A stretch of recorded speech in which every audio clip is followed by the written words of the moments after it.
Glórias a Jesus, amém? Deus é bom. Deus é muito bom. Amados, eu fui escalado hoje novamente, para estar compartilhando a palavra de Deus. Temos visitantes aqui nessa noite, né? Já foi cumprimentado os visitantes, pai? Já? Já. Foi? Ah, então tá bom. Vou cumprimentar novamente.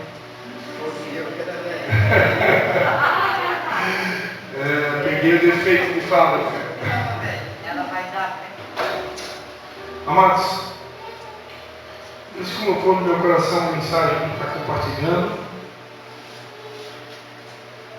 E Deus quer novamente nos lembrar de algumas coisas, amém? Quer comunicar conosco. Se você puder abrir a sua Bíblia, a gente vai ler o Evangelho de Mateus, capítulo de número 28. Evangelho de Mateus, capítulo 28, o versículo 16 até o 20. E depois a gente vai ler o Evangelho de Marcos 16, do 14 ao 18. Mateus 28, do 16 até o 20, diz assim a palavra de Deus. Os 11 discípulos partiram para a Galiléia, para o monte que Jesus lhes havia designado. E quando viram Jesus, o adoraram, mas alguns duvidaram. Jesus, aproximando-se, falou-lhes, dizendo: toda a autoridade me foi dada no céu e na terra.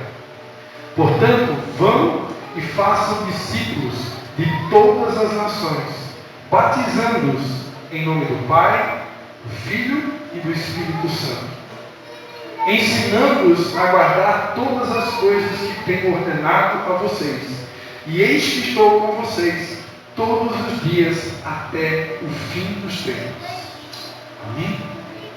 Agora, o Evangelho de Marcos, capítulo 16. Evangelho de Marcos, capítulo 16, do versículo 14 até o 18. Finalmente, Jesus apareceu aos 11, quando estavam à mesa, e censurou-lhes a incredulidade e a dureza de coração, porque não deram crédito aos que o tinham visto já ressuscitado. E disse-lhes: vão por todo o mundo e preguem o Evangelho a toda a criatura. Quem crer e for batizado será salvo. Diga amém. Quem, porém, não crer será condenado. Diga misericórdia. Estes sinais acompanharão aqueles que creem. Em meu nome expulsarão demônios, falarão novas línguas, pegarão em serpentes, e se beberem alguma coisa mortífera, não lhes fará mal. Se impuserem a mão sobre os enfermos, eles ficarão curados. Você pode dar uma glória a Deus aí?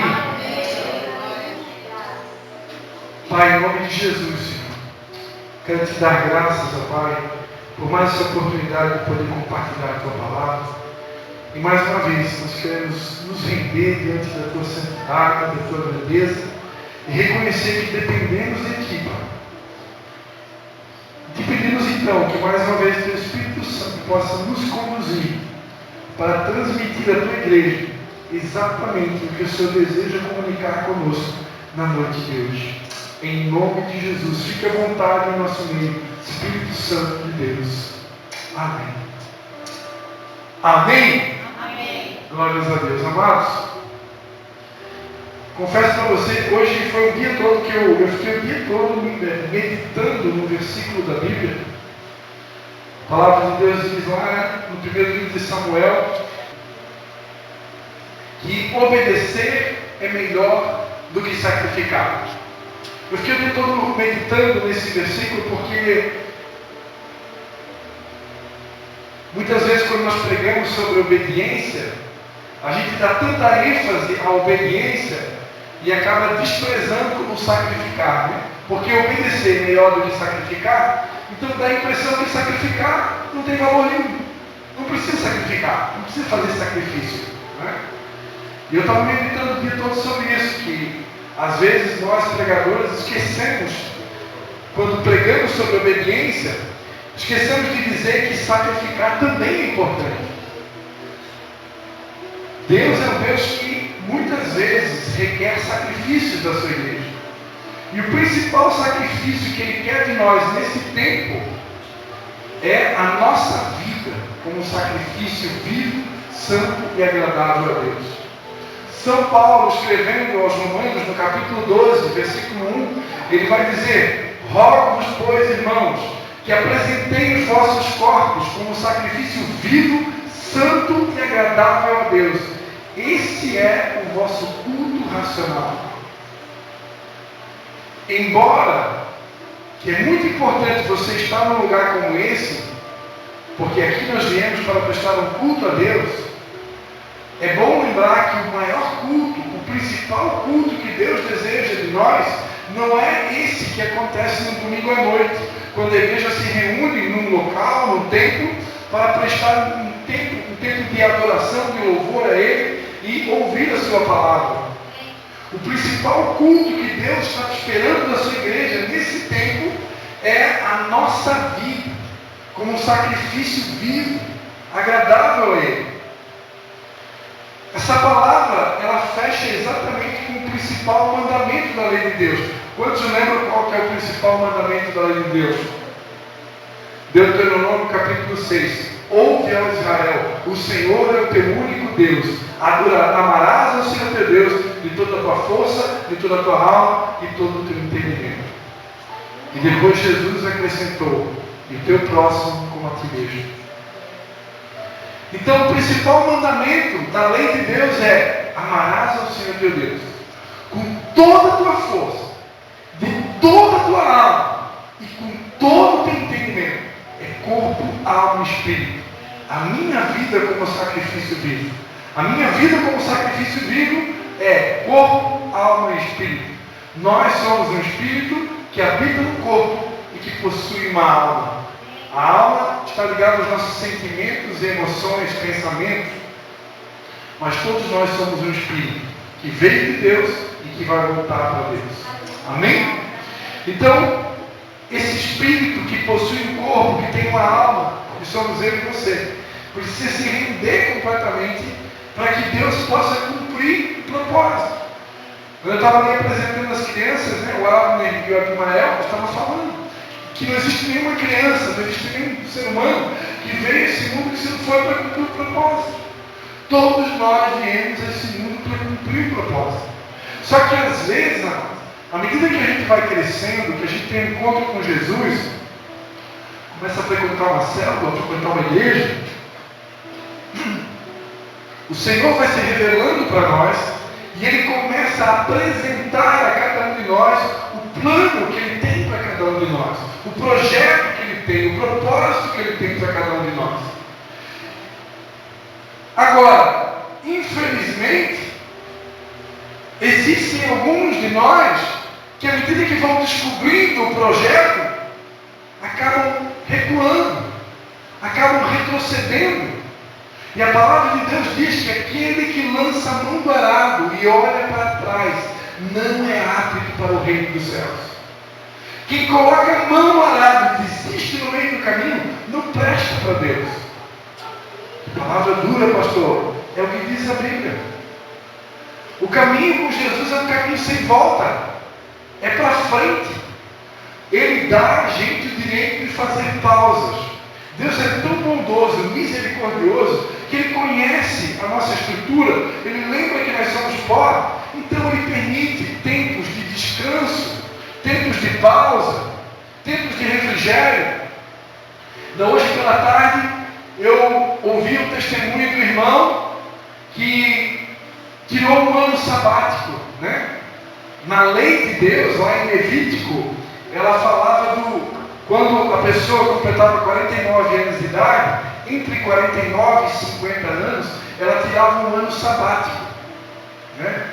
O ano de 50 anos é o ano do jubileu. Coincidentemente, ou coincidentemente, ano que vem eu vou fazer 50 anos. Nesse período, que era o ano sabático, era um ano para a terra descansar. Então o judeu, ele não produzia nada naquele ano. Imagina, você ficar um ano inteiro sem trabalhar. Que bênção, né? O pessoal que não gosta de trabalhar, daí tanta glória a Deus, né? Um ano sem trabalhar, só sombra e água fresca, vamos lá para o Nordeste, pegar aquelas praias maravilhosas. Eita coisa boa, né?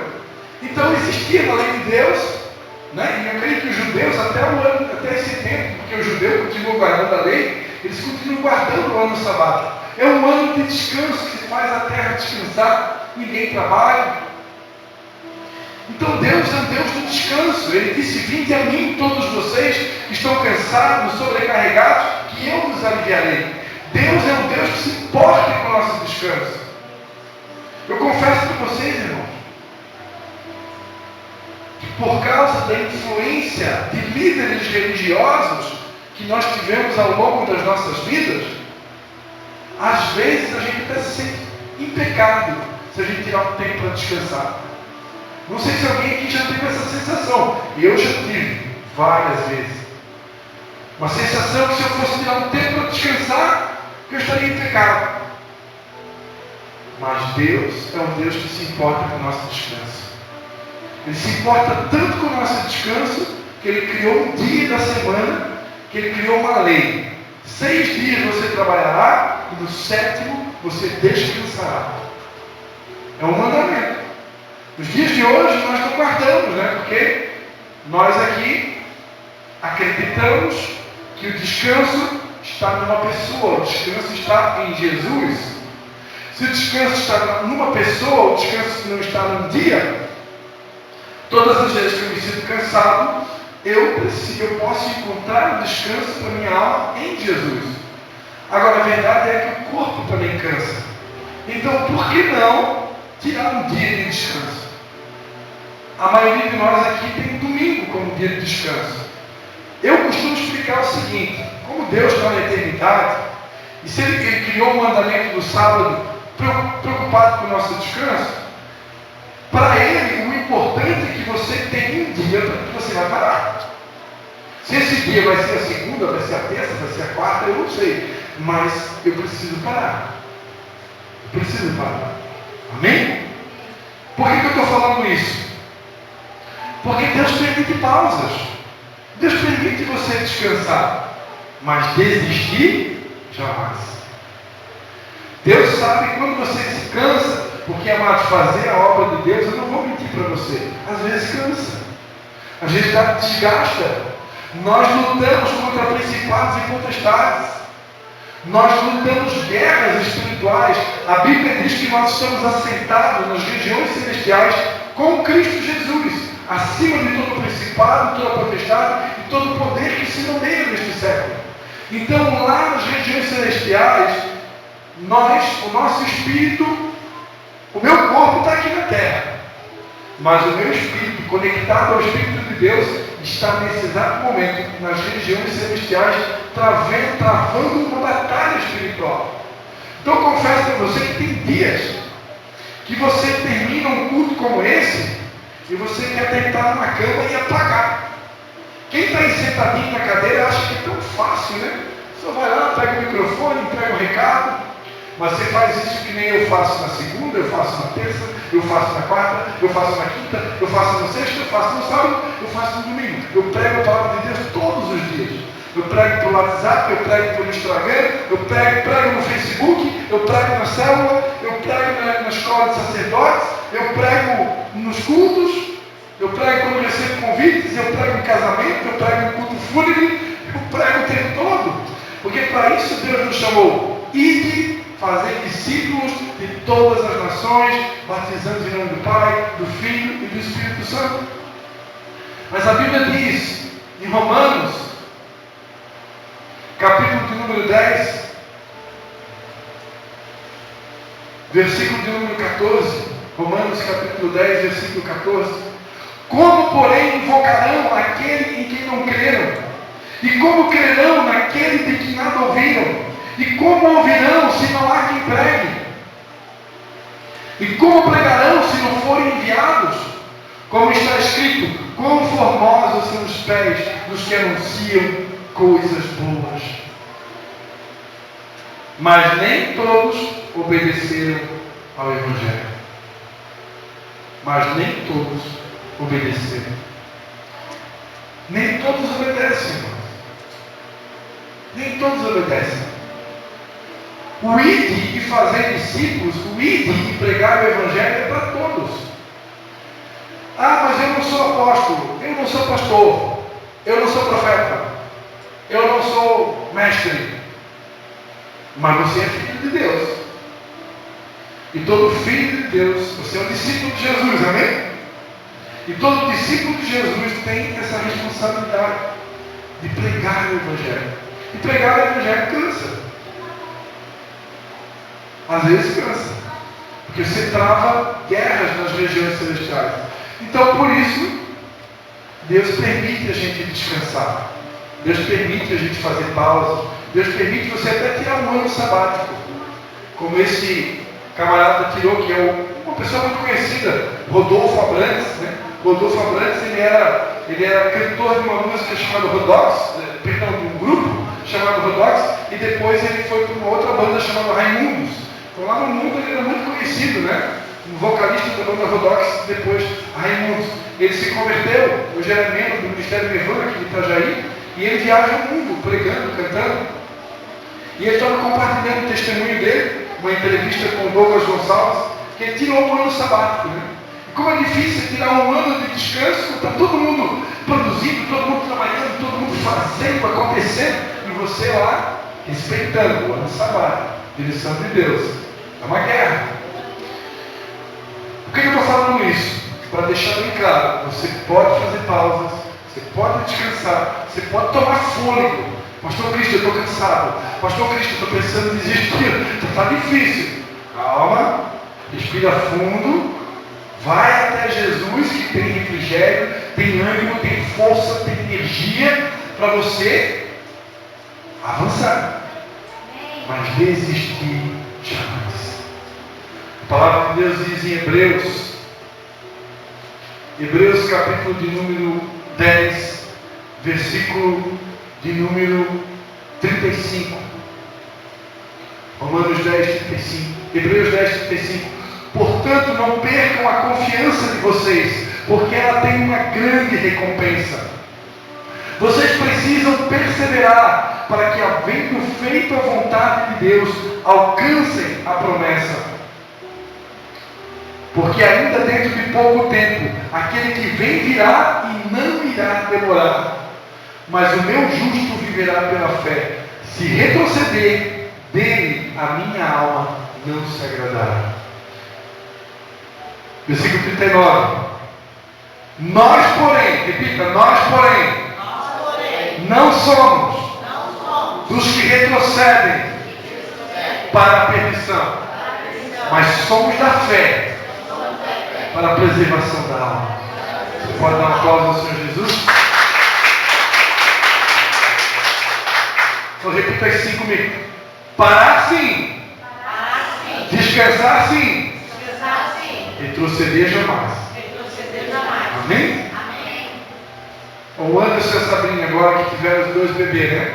Quando nasce o bebê, você tem que dar uma pausa. Né? Por quê? Porque muda completamente a rotina do casal. Quando nasce o bebê, agora tem que aprender a trocar fralda, agora tem que aprender a fazer mamadeira, agora tem que levar no pediatra.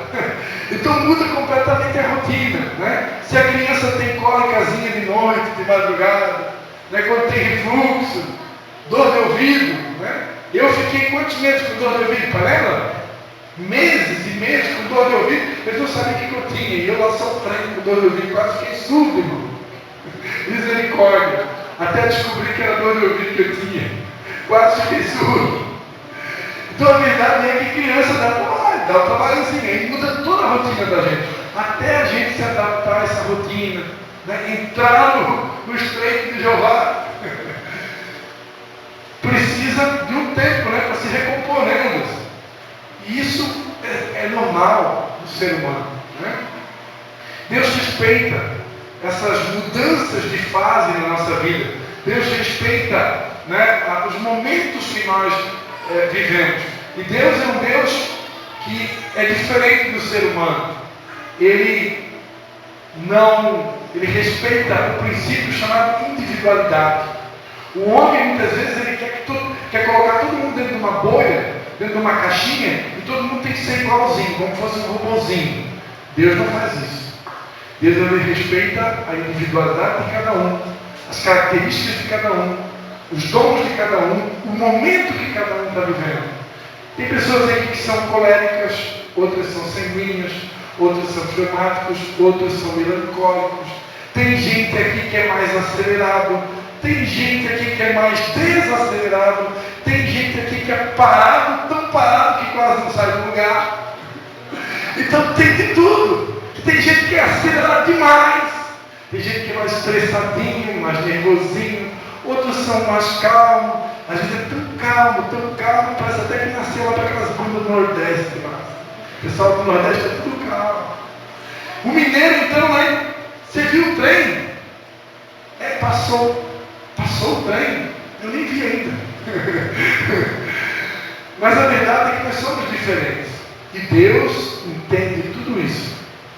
E Deus respeita tudo isso. Deus respeita nossas diferenças. Deus respeita o nosso momento. Deus respeita o tempo que você está vivendo, a estação que você está vivendo, a sua capacidade. Deus respeita, Ele não te compara com o outro. Não é porque o outro está produzindo fruta 100 que você tem que produzir a 100. Se a tua medida ele produzia 30. Não é porque o outro está produzindo a 60 que você tem que produzir a 60, se a tua medida é 100. Aí você tem que acelerar um pouquinho o passo. Cada um é único, cada um vai produzir dentro da sua capacidade. Agora, o ir e fazer discípulos, amados, ele não pode ser esquecido. Ele não pode ser deletado da minha mente. Ele não pode ser apagado.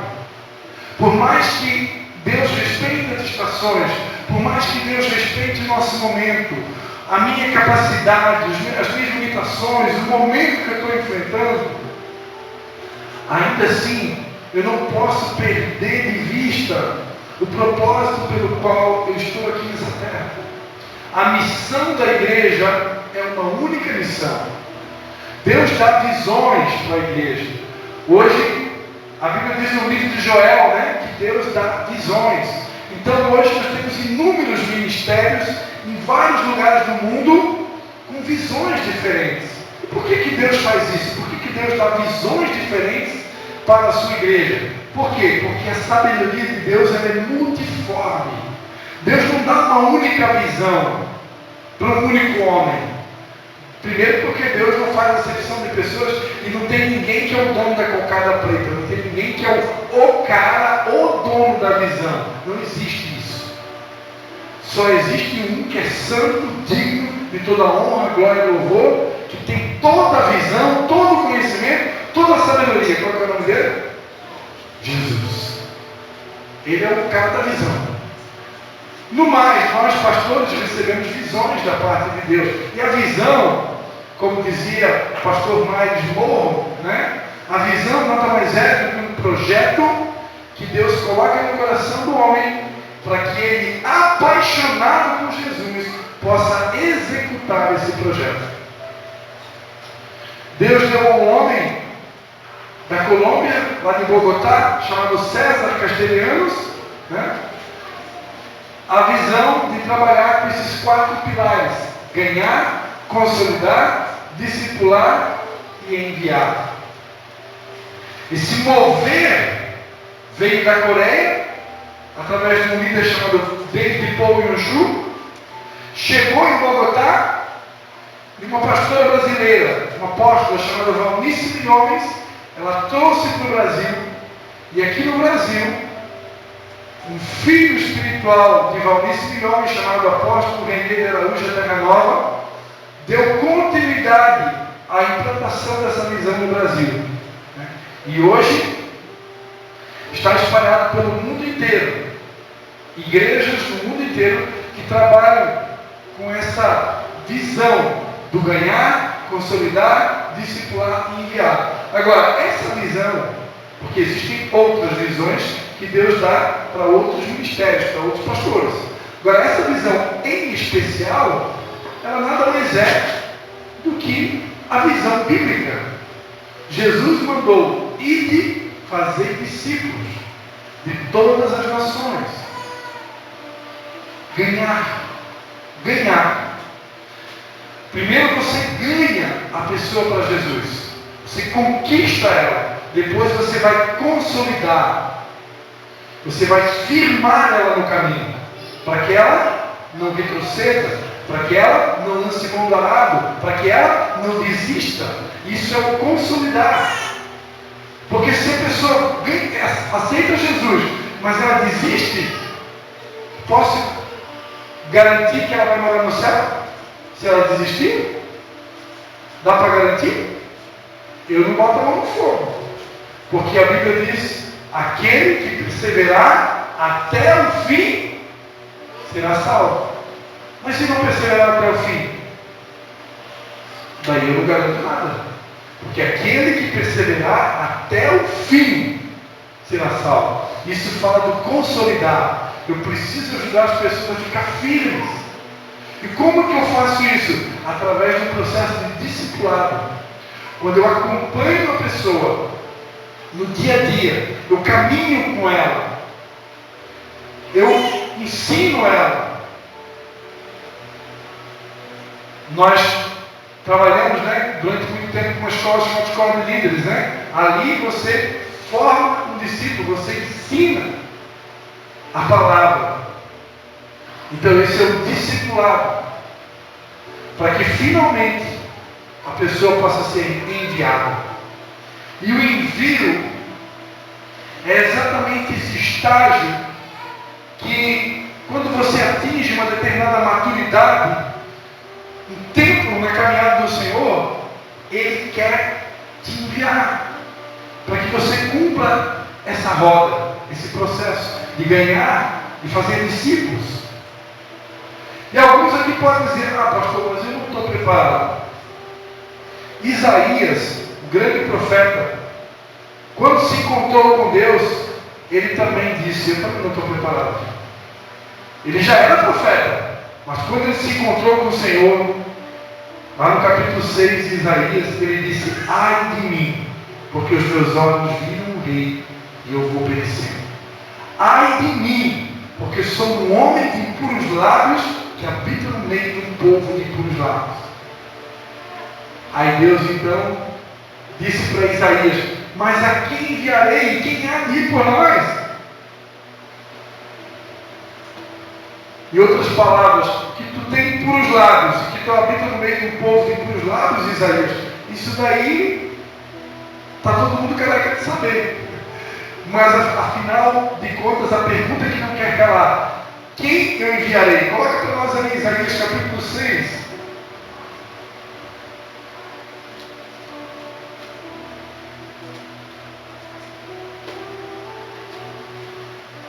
Isaías 6, versículo de número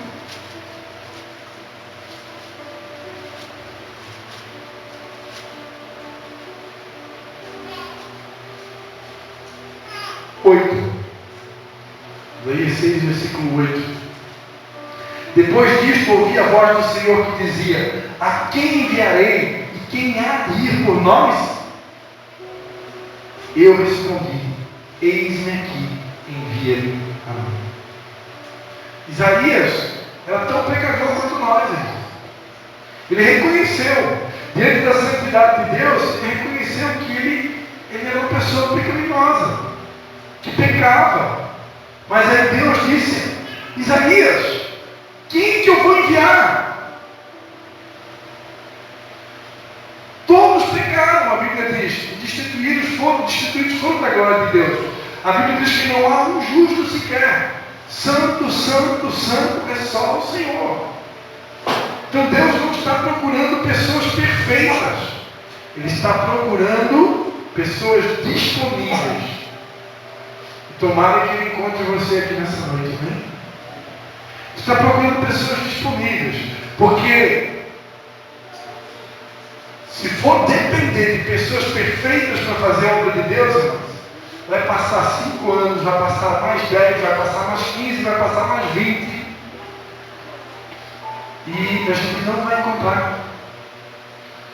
Um dia, perguntaram para um grande evangelista chamado Billy Graham: Billy Graham, sabemos que o Senhor já pregou o Evangelho em quase todos os países do mundo. Nós gostaríamos de fazer uma pergunta para o Senhor. O Senhor encontrou alguma igreja perfeita por todas essas andanças do Senhor aí no mundo inteiro? Aí o evangelista Billy Graham respondeu: olha, eu nunca encontrei. E eu vou falar uma coisa: se um dia você encontrar, por favor, não coloque o pé lá dentro. Que a partir do momento que você colocar o pé, aquela igreja vai deixar de ser perfeita. Porque onde tiver uma pessoa só, já vai haver imperfeição. Porque perfeito é só Deus. Algo que eu tive a graça de aprender bem no comecinho do meu ministério. No Evangelho de Mateus, Jesus Cristo vai dizer: sede vós perfeito, como perfeito é o vosso Pai que está no céu. Eu, durante um tempo, isso é Mateus 5:48. Mateus 5:48. Portanto, sejam perfeitos como perfeito o Pai de vocês que está no céu. Eu tive a bênção de Deus de, bem no começo do meu ministério, estudar esse versículo no original, em grego. Essa palavra perfeito, no grego, é a palavra teleios. Teleios significa completo, maduro, sem falta de nada. Pergunto se tem alguém aqui totalmente completo, totalmente sem falta de nada. Maduro pode ser que tenha, né? Teleios é a figura de uma casa em construção, porque o grego trabalha com figura de linguagem. Em outras palavras, Jesus está dizendo: amadureçam, sejam maduros. Essa é a tradução melhor da língua portuguesa. Na língua portuguesa, a melhor tradução é: sejam maduros. Não aquele maduro lá, você sabe o que eu estou falando, né? Não é aquele maduro lá da Venezuela. Mas sejam maduros. Amadureçam. Por que Deus quer que a gente amadureça?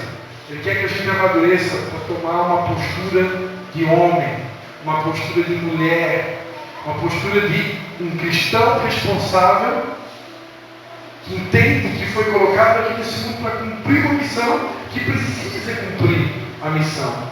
Mas essa palavra perfeito não é perfeito no sentido de não ter nenhum defeito, porque a Bíblia diz, é claro, não há um justo sequer. Todos pecaram.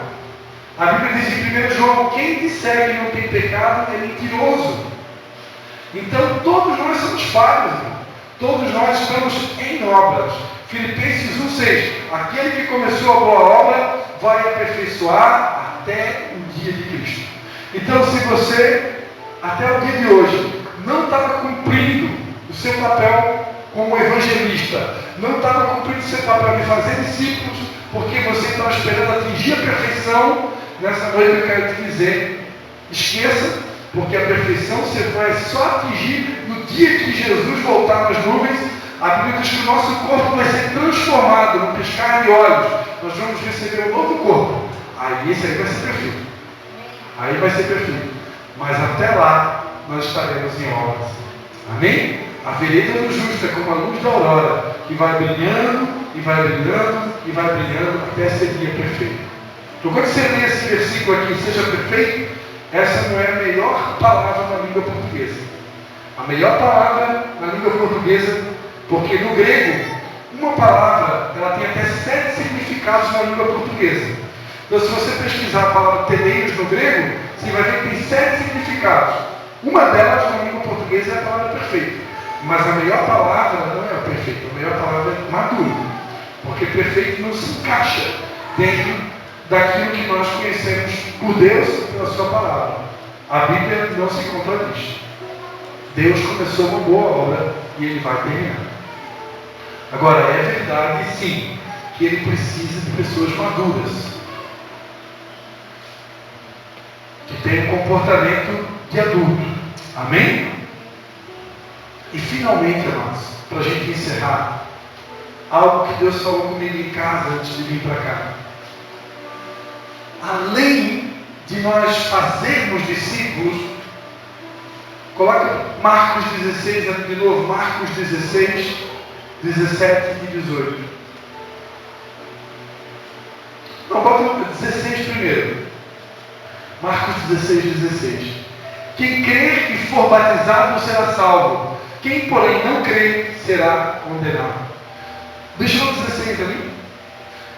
Quem crer e for batizado. Pastor Cristian, por que nós não batizamos o Abner e o Abimael aqui hoje à noite? Por que a gente não batizou eles? Por que a gente só apresentou? Porque a Bíblia ensina quem crer e for batizado. A Bíblia não ensina quem for batizado e crer. Antes de ser batizado, eu preciso crer. Se eu perguntar para o Abner e para o Abimael na noite de hoje se eles acreditam em Jesus Cristo como o único e suficiente Salvador, o que eles vão responder, Sabrina?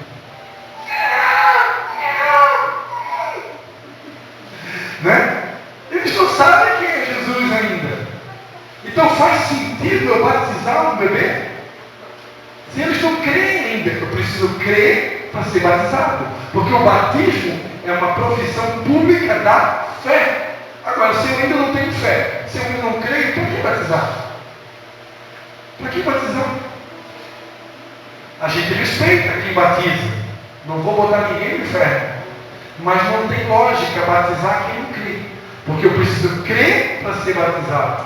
Por isso a gente apresenta a criança, consagra para Deus. E no tempo da razão, a gente batiza. Agora, pastor Cristian, se acontecer de uma criança vir a óbito antes de ser batizada, fique tranquilo, os pequeninos é o reino dos céus. Eu tenho que ser muita petulância para acreditar que Deus seria capaz de lançar uma criança no inferno. É muita fé demais para acreditar que Deus fosse capaz de lançar um bebê num lugar ruim. Jamais. Jamais. Dos pequeninos é o reino dos céus. Então, fique tranquilo. No tempo certo, batiza. Então, se crê e for batizado, será salvo. Quem não crê, será condenado. Versículo 17. Estes sinais acompanharão aqueles que creem em meu nome. Olha, presta atenção. Estes sinais acompanharão aqueles que creem. É só para quem crê, meu irmão. Primeira coisa, em meu nome. Qual que é o nome? Aquele nome que nós cantamos aqui 3 vezes no começo do culto. O nome de Jesus. No nome de Jesus, nós expulsaremos demônios. A Bíblia diz em 1 Pedro 5,8 que o diabo, o vosso adversário, ele anda em derredor, rugindo como um leão, buscando a quem possa tragar. Você não está vendo. Aqui dentro eles não entram, né? Porque aqui é tudo consagrado para Deus. Mas lá fora, quando você bota o pé lá fora, os capetas estão ao nosso redor. Ao redor está o anjo do Senhor. Mas ao derredor, o capeta está só esperando uma brechinha sua, uma oportunidade. E a Bíblia diz que ele veio para roubar, matar e destruir. Agora Jesus disse que no nome dele nós vamos expulsar a capetada. No nome dele, onde tiver um demônio ou uma pessoa opressa ou possessa. Qual que é a diferença, pastor? Opressa é quando uma pessoa está oprimida. O demônio não está dentro dela, mas ele está fazendo pressão sobre ela. Ele está prendendo ela. E processa é quando a pessoa é completamente controlada pelo demônio. Ela perde as suas faculdades mentais. Tem alguns casos que a pessoa até fala uma outra voz. Ela começa... Alguém aqui já viu uma pessoa possessa de demônio? Uma criança fala com voz de adulto. Uma mulher fala com voz de homem. Então Jesus disse que no nome dele nós expulsaremos esses demônios. No nome dele os demônios se curvam. Porque no nome de Jesus todo joelho se dobrará e toda língua confessa que Jesus é o Senhor. Não é no nosso nome. Não é no nome de Dalci, não é no nome de Cristian, não é no nome de Nunes, não é no nome de Anderson. Mas no nome de Jesus, o demônio tem que sair. Ah, pastor, mas hoje eu esqueci de jejuar. Justamente hoje eu esqueci de jejuar. Se você tiver fé no nome de Jesus, com jejum ou sem jejum, o demônio tem que sair, por causa do nome de Jesus. Ah, mas não está escrito, pastor, que tem demônios que só saem, tem uma casta que só sai com jejum e oração. Mas quando Jesus disse que tem determinadas castas que só saem com jejum e oração, Jesus estava falando, não estava dizendo que a pessoa tinha que jejuar e orar para aquele tipo de demônio sair. Jesus estava falando que tem que ter uma vida de oração e de jejum. Se você tem uma vida de oração e de jejum, um estilo de vida de oração, e quando eu falo jejum, não é só o jejum de abstinência de alimento, mas principalmente o verdadeiro jejum. Você sabe qual que é o verdadeiro jejum? Leia em casa Isaías 58. Lá fala do verdadeiro jejum, que é não estender o dedo, que é estender a mão para o necessitado. Esse é o verdadeiro jejum. Então, quando você tem uma vida de oração, uma vida de consagração, mesmo que você não tenha jejuado naquele dia, o demônio tem que sair. Ah, mas a casta é grande, pastor, tu nem tem noção de quanto demônio que tem nessa vida. No nome de Jesus tem que sair. Porque no nome de Jesus todos os joelhos se dobram. O nome de Jesus está acima de qualquer demônio, seja qualquer principado, potestade, pode ser o capitão, o líder da capetada toda. No nome de Jesus ele tem que sair. Você está entendendo? Então não deixa o diabo te enganar. Se o capeta se manifestar e você não tiver jejuado naquele dia, ele vai sair igual. Porque é no nome de Jesus. Amém? O que mais? Falarão novas línguas. Jesus disse que se eu crer, eu vou ter o dom de falar em outras línguas. Tem pessoas que recebem o dom de falar em um outro idioma. Temos a pastora do nosso ministério, a pastora Vera, que ela recebeu o dom de falar italiano. E ela, durante um tempo, ela falou italiano. Ela nunca tinha aprendido italiano, né? E conheço outras pessoas que receberam o dom de falar inglês ou espanhol, uma outra língua. E existe também o dom de línguas estranhas, que a pessoa fala numa língua dos anjos, que ninguém entende, só o Espírito de Deus. Ou alguém que tem o dom de interpretar esse dom. Esse dom é para todos? Não. Primeiro, é só para quem crê. Segundo, para quem Deus determinar. Porque a Bíblia diz que Deus distribui os dons como Ele quer. Deus não dá o mesmo dom para todos. Então não é todo mundo que é obrigado a falar em línguas. Agora, se você quer muito, eu quero, mas eu quero, peça. Peça que Deus pode dar. Agora, se Deus não der, fique tranquilo.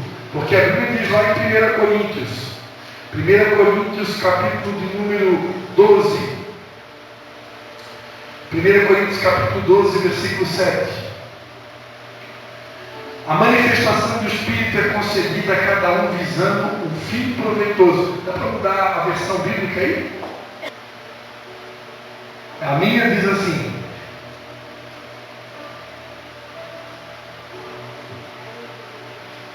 o Espírito Santo manifesta o poder de Deus através de cada um de nós, visando o bem comum de toda a igreja. A minha versão diz: a manifestação do Espírito é dada a cada um para o que for útil. A uns pelo Espírito é dada a palavra de sabedoria, a outro pelo mesmo Espírito a palavra de ciência, a outro pelo mesmo Espírito fé, a outro pelo mesmo Espírito dons de curar, a outro operação de milagres, a outro profecia, a outro discernimento de espíritos, a outro variedade de línguas, a outro interpretação de línguas, mas um só é o mesmo Espírito que opera todas essas coisas, distribuindo particularmente cada um como Ele quer. Então quer dizer, não é todo mundo que é obrigado a ter o mesmo dom. Deus distribui o dom como Ele quer. Então nem todo mundo vai ter o mesmo dom. Nem todo mundo é obrigado a ter o mesmo dom, porque Deus distribui o dom como Ele quer. Agora, se você quer muito o dom de línguas, Jesus disse, né? Não vou contrariar Jesus, né? É um sinal que é dado para quem crê. Se você crê, você pode receber. Porque tudo é possível ao que crê. Agora, Deus é soberano. Ele distribui os dons como Ele quer. E por último, versículo 18, Marcos 16, 18. Pegarão as serpentes, e quando beberem alguma coisa mortífera, não lhes fará mal nenhum. Imporão as mãos sobre os doentes, e estes ficarão curados. Quero perguntar para a crente aqui nessa noite: quando é que foi a última vez que você colocou a mão sobre um doente e repreendeu a enfermidade? A Bíblia diz que verdadeiramente o Senhor Jesus levou sobre si todas as nossas dores, todas as nossas enfermidades. O castigo que nos traz a paz estava sobre Ele, e pelas suas pisaduras nós fomos sarados.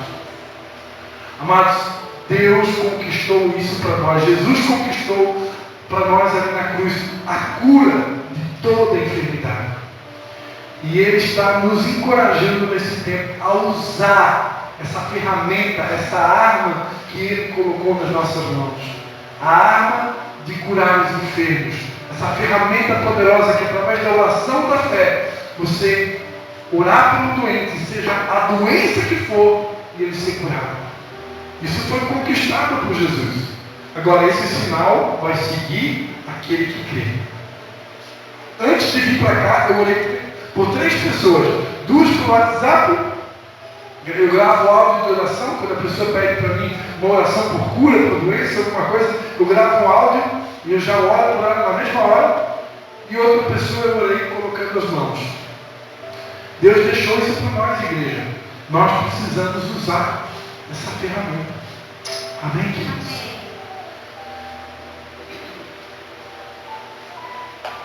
Quero encerrar aqui a minha palavra. Quero convidar você a fechar seus olhos nesse momento.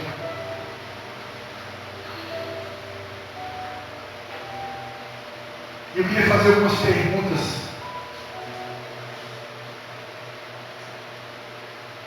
Será que todos nós temos claro na nossa mente qual é a nossa missão como igreja? O porquê que nós estamos nessa terra? Será que todos nós estamos nos esforçando para cumprir a nossa missão e de fazer discípulos de todas as nações, batizando em nome do Pai, do Filho e do Espírito Santo?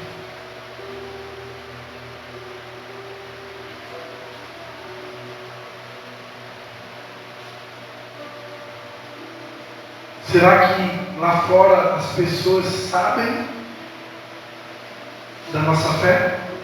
Será que elas sabem que nós somos discípulos de Jesus?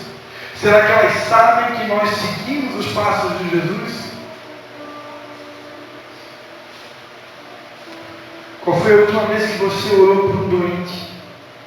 Qual foi a última vez que você colocou a sua mão sobre o teu filho, sobre a tua filha, e você repreendeu a enfermidade, e você disse: aqui não!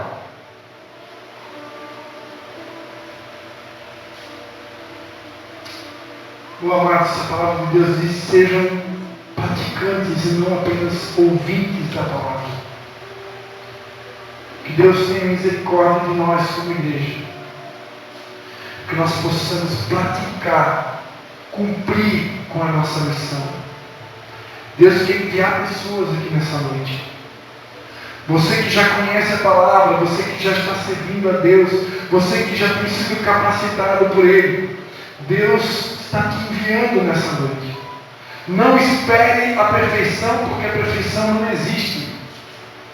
Deus está contando com a sua igreja nesse tempo. Deus quer usar desde a criança até o adulto, até o idoso. Ele quer usar todos, irmãos. Se nós não abrirmos a boca, Ele vai fazer as pedras clamarem. E se não tiverem pedras para clamar, Ele levanta a jumenta. Mas Deus não quer usar jumentos. Deus não quer usar pedras. Ele quer usar pedras vivas. Ele quer usar eu e você. Amém? Diga: eis-me aqui para o Senhor nessa noite. Diga: eis-me aqui para o Senhor nessa noite. Diga: renova-me, Senhor. Renova as minhas forças, renova os meus dons, renova a minha energia, renova o meu amor, renova a minha disposição. E se houver alguém aqui que ainda não entregou a sua vida para Jesus, se houver alguém aqui que ainda não teve a oportunidade de confessar Jesus como seu Salvador, a palavra de Deus diz que Ele é o caminho, a verdade e a vida. Ninguém vem ao Pai a não ser por Jesus.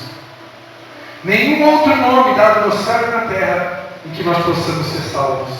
Somente através do nome de Jesus é que nós possamos alcançar, nós podemos alcançar o perdão dos nossos pecados e a salvação da nossa alma. Jesus, Ele é o caminho. Ele não é um caminho, Ele é o caminho, a verdade e a vida. Ninguém vem ao Pai a não ser por Ele.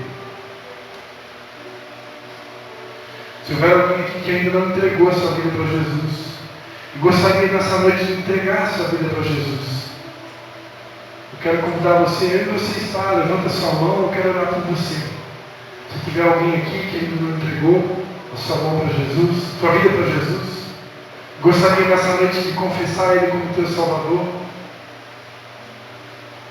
E finalmente eu quero encerrar esse culto convidando, se houver algum enfermo aqui nessa noite, se chegou alguém com alguma enfermidade, ou alguma necessidade, você precisa de um emprego, você precisa de uma bênção de Deus, você precisa de um favor de Deus, você está com alguma luta no seu casamento, na família, no trabalho, alguma doença, quero convidar você, vem aqui na frente, nós vamos orar por você. Se tiver alguém doente aqui, precisando de cura, precisando de uma oração, se houver, não tenha medo, venha, nós queremos orar por você, amém? Está todo mundo curado aqui? Tem ninguém doente? Pode ser gripe, pode ser dor de cabeça, irmão. A dor de cabeça vai embora.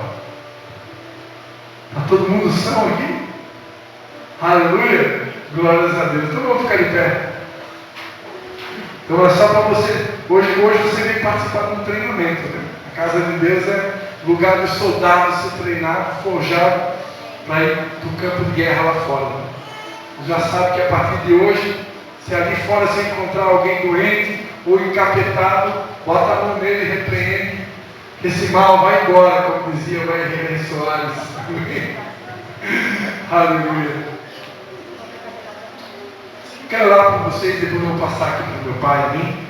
Pai, em nome de Jesus, Senhor, nós queremos te dar graças por essa palavra que o Senhor nos deu nessa noite. E nós te pedimos, Pai, que o Senhor venha reavivando o dom que há em cada um de nós. Que o Senhor venha reavivando o dom que há em cada um de nós. Paulo, escrevendo a Timóteo, disse: eu rogo para que despertes o dom que há em ti.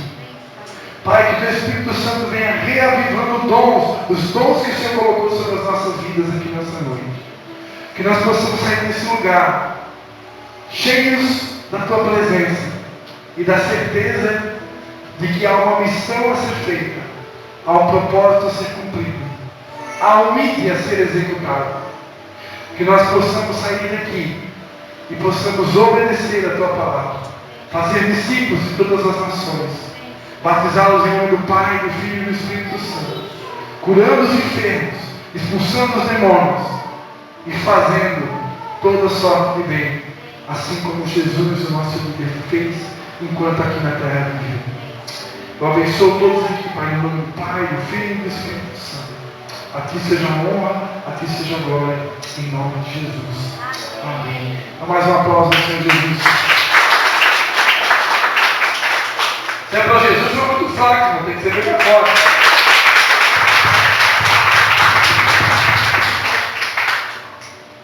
Senhor, quero te pedir agora, Pai, em nome de Jesus, por todos que estão aqui, por aqueles que não conseguiram chegar nesse local, meu Pai, da mesma forma, Senhor, nos abençoa, Senhor, guarda, cuida de cada um de nós, nos leva no baixo, nos dá luz e glória, e nos livra de todo acidente, de todo mal, no nome de Jesus. Amém. Não vai embora sem cumprimentar pelo menos umas 5 pessoas, né? Umas 10 pessoas, 12 pessoas. Dê um abraço no seu irmão, dê um abraço na sua irmã, amém?